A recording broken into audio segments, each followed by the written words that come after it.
Hi guys, welcome to this set of videos. What we're going to do in this set of videos is we're going to talk about a section of notes where we're now going to zero in. We're going to focus on three specific kinds of parallelograms, right? So we have this overarching idea of quadrilaterals, a four-sided figure. But what we've been looking at is a special kind of four-sided figure, which is a parallelogram, all right? So there are lots of four-sided figures that are not parallelograms, but we've been looking at parallelograms. So now we have sort of this, we have this quadrilateral or overarching, it's a four-sided polygon, and we were looking at a specific type of quadrilateral known as a parallelogram. Now what we're going to do here in this set of videos, this section notes, is look at three specific kinds of parallelograms, and those are going to be rectangles, rhombuses, and squares. Rectangles, rhombuses, and squares. All three of these are parallelograms, and each of these kinds of parallelograms have their own special properties, all right? So all of the stuff we've talked about parallelograms still apply to these guys, a rectangle, a rhombus, and a square. They're all parallelograms. But in addition to being a parallelogram, they have a couple other specific characteristics that we're going to talk about. Now, before I get too far ahead of myself, our essential question. What is it that we're trying to get from this set of videos in this section of notes? And it's simply this right here. What are the special properties about rectangles, rhombuses, and squares? Well, in order to know what those special properties are, we're going to need to talk about them. So we're going to go ahead and investigate those properties of rectangles, rhombuses, and squares so that you know what those properties are. And then, of course, like we almost always do here in this course, once we know those properties, we can use them to find unknown values and lengths. We're going to do some algebra. All right? So here we go. Again, we have this sort of idea. Let me draw you this neat little diagram, or hopefully a neat little diagram to sort of help you out with this. We have, right, quadrilaterals. So actually here, let me find some space here real quick. All right, so we have this idea where we have quadrilaterals.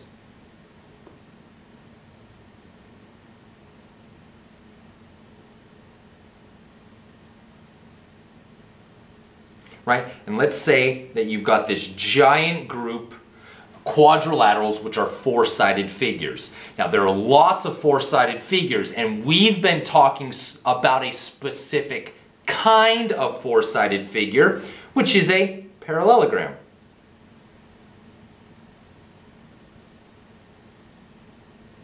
Now, not all quadrilaterals are parallelograms, right? There are several types of quadrilaterals. We looked at one of these. Actually here, sorry, let me do it in this color.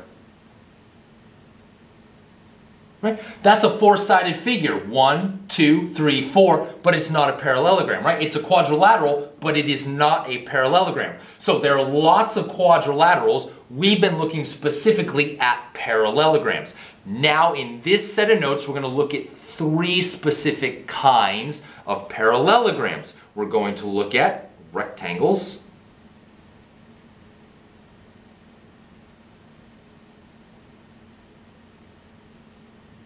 we're going to look at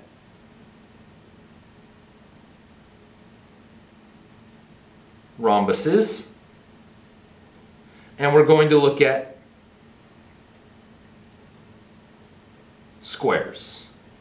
Once again, right, a rectangle is a parallelogram. It is a parallelogram. It just has a specific set of properties where a rectangle is not a rhombus, right? These are not the same thing. They're two different types of parallelograms, right? So you can kind of see this breakdown. We've been talking about quadrilaterals.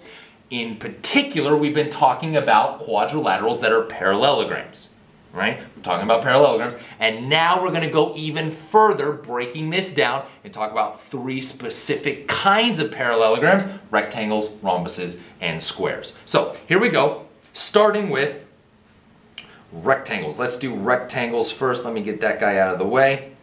Oh, hold up. I'm sorry. One second. Oh. Okay. There we go. All right, so a rectangle. Here we go. What is a rectangle? All right, so again, first, a rectangle, it absolutely is a quadrilateral. It's a four-sided figure, all right? But it is a four-sided figure with four right angles. So a rectangle is a quadrilateral, four right angles. All of the other properties of quadrilaterals will also apply to rectangles, all right? So rectangle is going to be a four-sided figure with four right angles. All four angles are 90 degrees. What does that mean? Well, all of the other properties of quadrilaterals still is going to apply. So here's what that means for us. Highlight this part down here. If a quadrilateral is a rectangle, so if the four-sided figure is a rectangle, then it must be a parallelogram. Has to be a parallelogram. Why? We'll talk about that in a second. If a parallelogram is a rectangle, then its diagonals are congruent and they bisect each other. It actually goes a little bit further than that, right? So all of the theorems we talked about with parallelograms still applies to rectangles. What that means is, right, opposite sides are parallel and congruent.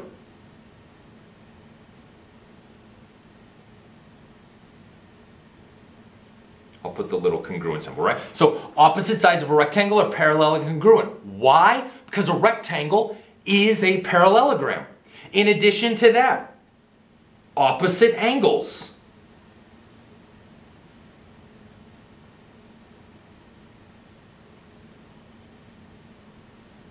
are congruent.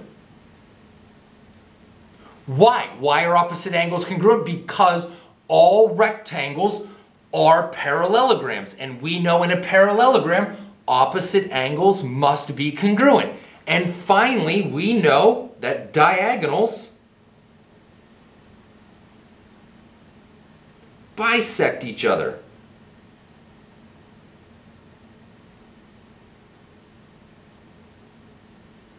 How do I know that the diagonals bisect? Because a rectangle is a parallelogram. And all parallelograms have diagonals that bisect one another. So a rectangle is a parallelogram. What is the difference? Well, the difference is this. In a parallelogram, the opposite angles had to be congruent, but they didn't have to be 90 degrees. In this case, if it's a rectangle, the opposite angles absolutely are congruent. Opposite angles are congruent, but it's the specific case where those opposite angles are all 90 degrees. That's what makes it a rectangle. So all these properties of parallelograms still apply. The one difference, the additional piece of information, is that all the angles are 90 degrees. All right? That's what makes it a rectangle. Okay? So here we go. Let's take a look at an example problem. Okay, I have given you guys a diagram right here. I want you to find the missing measure. So here we go. I have that AD, this guy right here, AD is 7.5. 7.5. I know that DC is 10. Okay, I want you to find DB. I want you to find DB. Well, here's what I know, right, about, actually, here, what do I tell you? Hang on. I may have slid up too far. Yeah. All right, I know that this figure is a rectangle. How do I know it's a rectangle? Well, all four angles are 90 degrees. If all four angles are 90 degrees, I know that it's a rectangle and therefore must also be a parallelogram. So what does that tell me? Well, that tells me then that opposite sides are congruent. So this side must be 10 and this side must be 7.5. Now, I'm asking you to find DB. What I have is a right triangle right there in blue, where I want to know the length of the hypotenuse, and I know the length of both of the sides. So here we go, Pythagorean theorem to find the third side of a right triangle. Remember, Pythagorean theorem is c squared is equal to a squared plus b squared, where c is the hypotenuse, a and b are the lengths of the legs, and it doesn't matter which one you make which. The legs are interchangeable. C must be the hypotenuse. It has to be the longest side. These guys are reversible, switchable. It doesn't matter which one you make which. They have to be the legs. So here we go, plug and chug. Don't fat finger something on your calculator, and we're good to go. So C, in order to get C by itself, I have to take the square root, right? Take the square root of both sides. So I know that C is equal to 7.5, which I'll square, plus a 10, which I'll square, and then I gotta take the square root of all that. Like I said, don't fat finger something on your calculator. I wind up getting 12.5.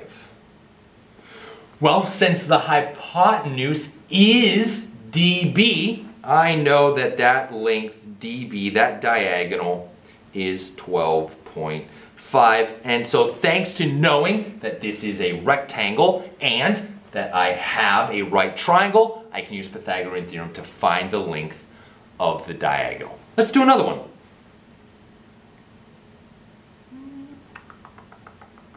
Okay, here's what I got.